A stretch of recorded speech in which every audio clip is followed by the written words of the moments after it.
Bismillahirrahmanirrahim. Apa akibat ketika ada orang yang mengatakan kepada orang Islam dengan kata-kata "hai anjing", "hai babi", atau kata-kata buruk lainnya yang mengindikasikan sebagai sesuatu yang membuat sakit hati kepada orang yang dikatakannya, dan apakah itu termasuk berdosa? Maka menjawab pertanyaan itu Al-Imam Nawawi radhiyallahu an di dalam kitabnya Fatawa An-Nawawi. Beliau pernah ditanya, mas'alatun madza yajibu ala man yaqulu lil muslimin, apa yang wajib bagi orang yang mengatakan kepada orang Islam, ya kalbu, hai anjing, wa ya khinziru, hai babi, wa nahwuhu minal alfazil qabihah, ataupun kata-kata lain daripada kata-kata yang buruk yang bisa menyebabkan sakit hati. Yang paling sering, hai monyet, gitu. Hal yasamu, apakah termasuk dosa kata-kata tersebut yang dilontarkan kepada orang Islam? Maka Imam Nawawi menjawab, al jawabu yasamu, kata-kata tersebut adalah bentuk dosa. Kenapa berdosa? Karena hukumnya menyakiti orang lain dari segi kata-kata.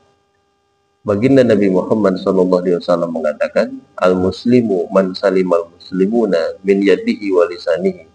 Muslim sejati adalah muslim yang saudara muslim lainnya selamat dari keburuknya kata-kata dia ataupun perilaku dia.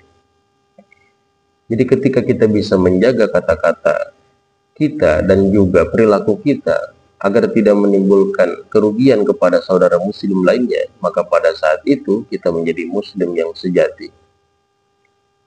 Nah, apabila kemudian kita merugikan orang lain, membuat orang lain sakit hati dengan kata-kata kita, sudah barang tentu itu adalah perbuatan dosa. Kemudian wa yu'azzaru, yang kedua dia harus ditakzir, harus dihukum dengan hukuman yang membuat efek jera agar dia tidak mengulangi di kemudian hari.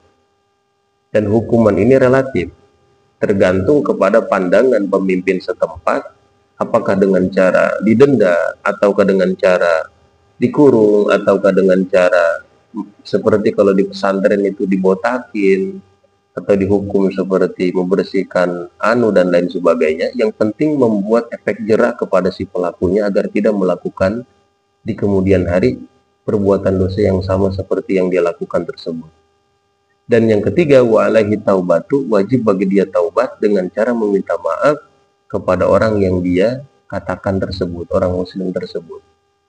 Minta hampura agar senantiasa tidak menjadi dosa yang terus akan menjadi beban bagi dia hingga nanti memberatkan dia di yaumil hisab, karena timbangan amal keburukannya ditambah dengan dosa tersebut.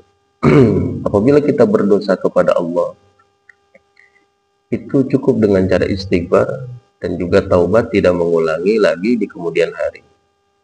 Tapi apabila kita berbuat dosa kepada manusia, maka ditambahkan harus istihlal, kita meminta dihalalkan, yaitu meminta maaf agar dosa kita diampuni, agar dosa kita dihampura. Karenanya lebih berat kita berdosa kepada manusia dibanding kita berdosa kepada Allah Subhanahu wa Ta'ala. Allah Ta'ala punya sifat Ghafur, Maha mengampuni, sedangkan tidak semua manusia punya sifat pemaaf.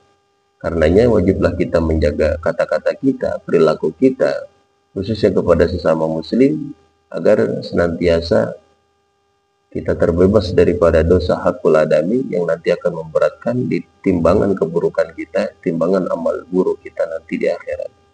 Mudah-mudahan ini ada manfaatnya dan dapat kita amalkan, aplikasikan dalam kehidupan sehari-hari.